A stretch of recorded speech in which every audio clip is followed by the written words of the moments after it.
E ao vivo o senador e ex-vice-presidente Hamilton Mourão, que está ao lado da Elisa Claveri em Brasília. Elisa, muito boa tarde. Senador, muito boa tarde. Obrigada pela sua participação aqui no Estúdio I. Boa tarde aí a todos os colegas que estão aí no estúdio, né, no Rio de Janeiro, São Paulo.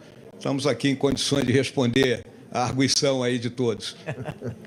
Elisa, vou começar com você. Vou deixar você fazer as honras, já que você está ao lado do senador. Muito obrigada, Leilane. Muito boa tarde para você, também para todos aqui aí no estúdio. Obrigada, senador, pela participação. Eu queria começar, senador, porque ontem o senhor fez uma fala bastante dura em relação a Donald Trump, a interferência dele aqui no Brasil, e é uma fala bastante diferente em relação a outros parlamentares da oposição, que evitaram criticar Donald Trump, preferiram focar as críticas no governo brasileiro. Queria ouvir qual foi a avaliação desses parlamentares da oposição, por que o senhor decidiu se posicionar contra Trump, contra essa interferência dele?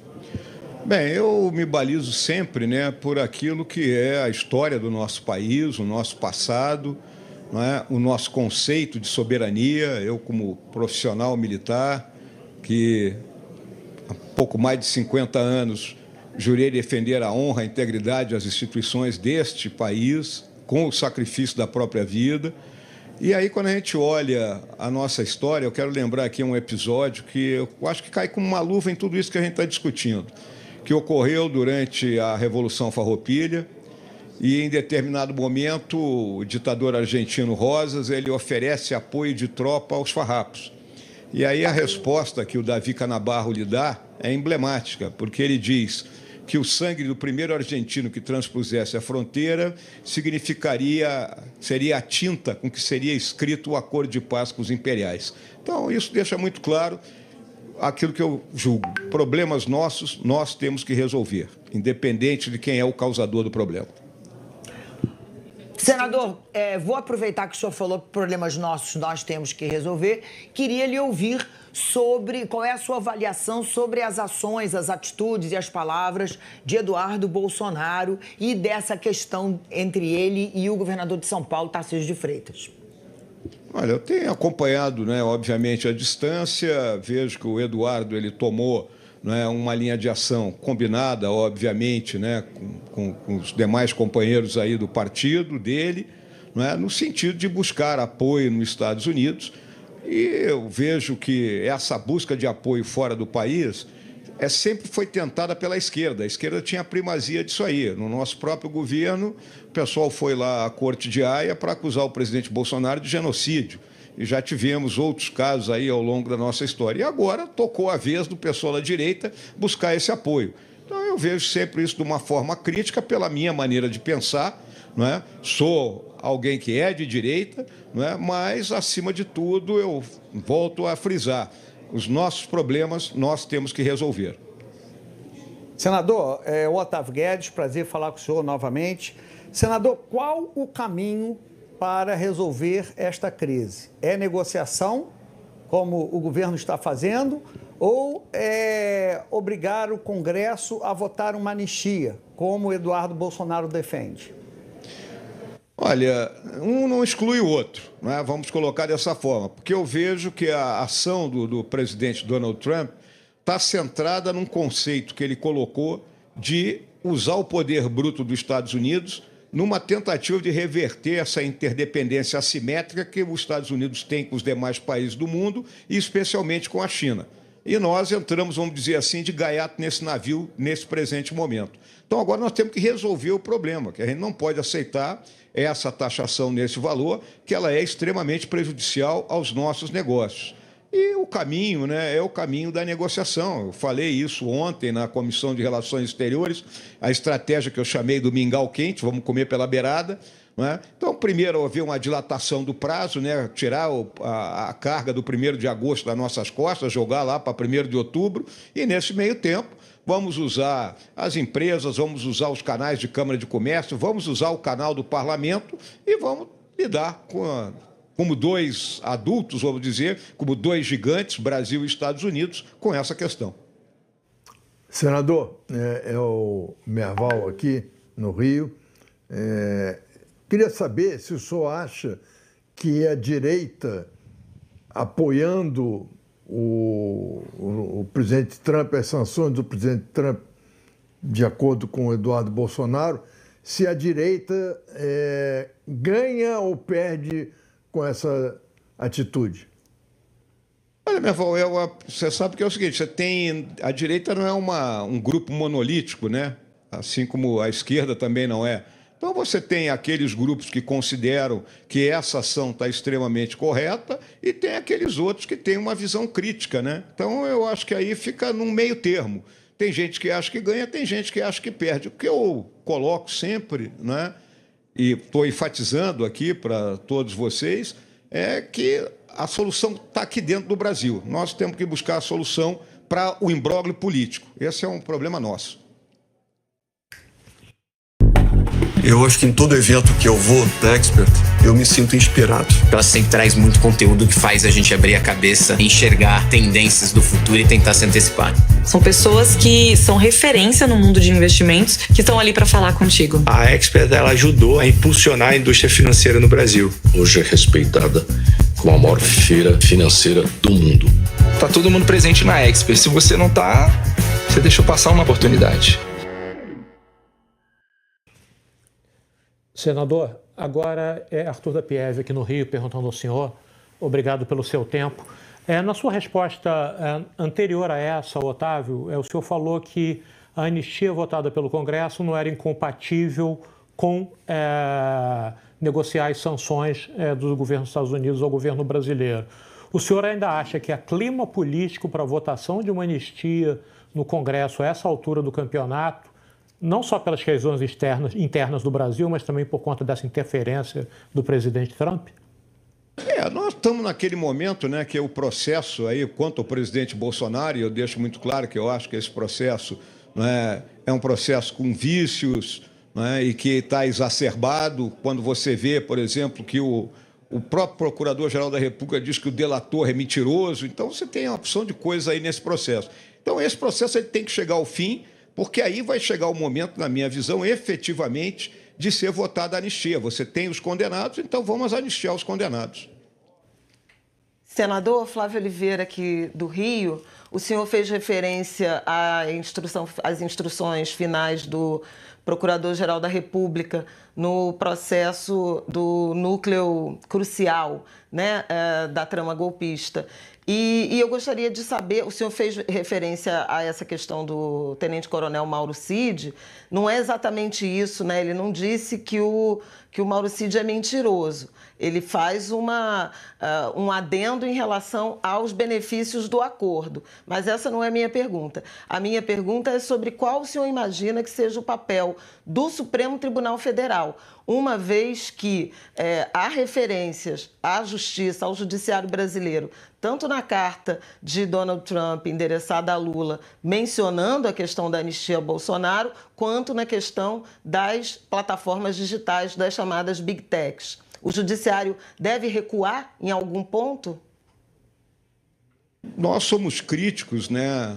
Nós aqui de oposição, o nosso grupo é crítico de determinadas ações do judiciário, então exatamente nessa questão do artigo 19 do marco da internet, né? Nós somos críticos da decisão que foi tomada, né, pelo judiciário, então nesse caso específico. Vou me referir um pouco aí para você, Flávia, na questão do Cid, porque quando eu fui testemunha, não é, do presidente Bolsonaro, o doutor Gonet me perguntou se eu julgava que o Cid era mentiroso. Isso me acendeu uma luz amarela e agora, nessas alegações finais dele, eu enveredei muito por esse caminho. E em relação ao posicionamento do Supremo, o Supremo tem sua independência, né? É óbvio que há uma pressão toda e o Supremo ele vai ter que agora, vamos dizer assim, ele está com todos os dados aí a respeito, ainda vão os advogados de defesa apresentar as suas defesas, tem defesas bem consistentes que eu estou vendo, não é? Então nós temos um processo para seguir, eu não quero pré-julgar, como muitos de nós às vezes estamos pensando, que o processo já está liquidado e que as condenações já estão na mesa. Senador Hamilton Mourão, Valdo Cruz, boa tarde, bom falar contigo. Senador, diante disso tudo que está acontecendo, né?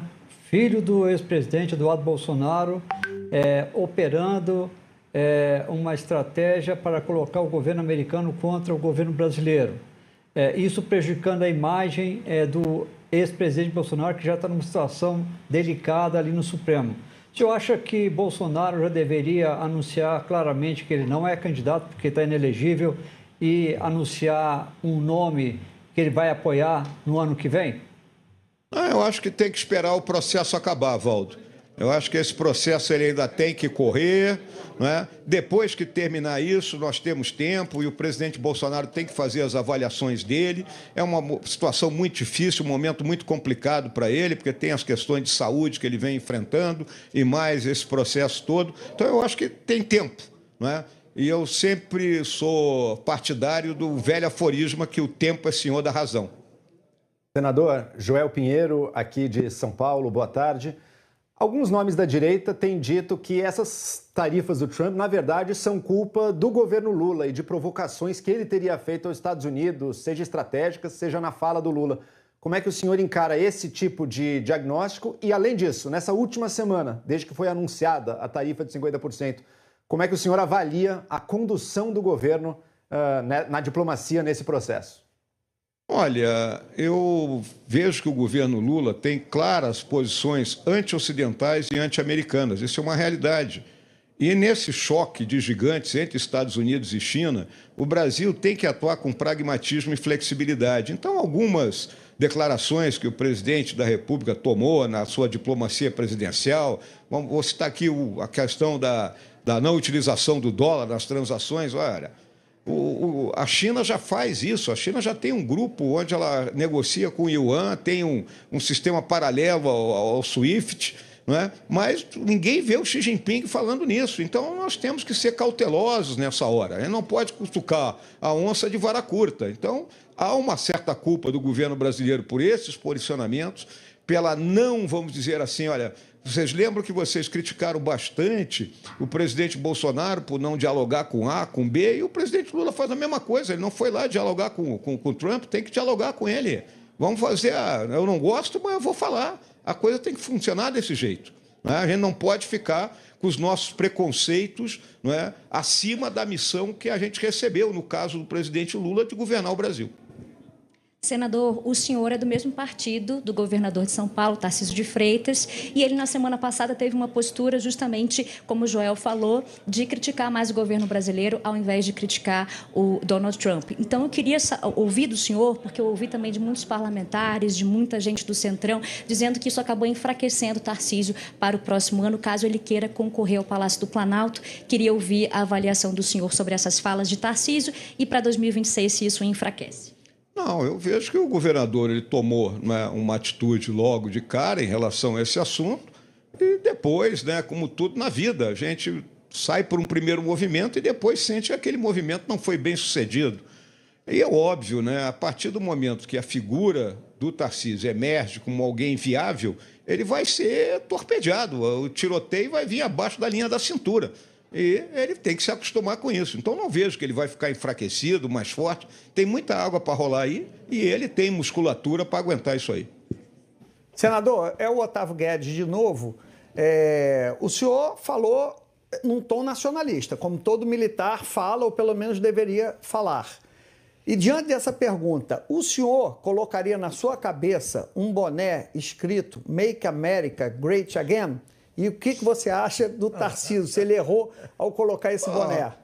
Pô, Otávio, aí tu também quer me derrubar, né, irmãozinho? Pô, vamos com calma nessa aí, né? Passo essa pergunta, próxima. Senador, senão eu vou mandar para o senhor um boné do Botafogo, que o senhor não vai querer usar. Olha, então, diante disso... O senhor vestiria o do Make America Great Again, que do Botafogo eu sei que o senhor não vai vestir. Não, até visto assim, visto o boné do Botafogo, pô, em determinado momento tudo é necessário, pô. A política é assim, pô. Ou seja, então eu posso entender que bota do Botafogo, mas não bota do Make America Great Again. Obrigado. O Make America Great Again, é o slogan lá do presidente Trump, né? Tem muita, vamos dizer assim, simbiose, muitas visões comuns entre ele e o nosso grupo político, né? Então eu não vejo isso como uma atitude do Tarcísio antinacionalista, né? Mas é aquela história. o macaco que muito se mexe, ele leva chumbo. Então o Tarcísio ele tem que se acostumar que ele está em evidência e tem que tomar cuidado com algumas coisas. Senador Hamilton Mourão, a gente agradece imensamente seu tempo, sua participação aqui no Estúdio I. Muito obrigada, boa tarde, bom trabalho aí no Congresso Nacional. Elisa, querida, muito obrigada. A gente volta a se falar daqui a pouco. Obrigada, boa tarde.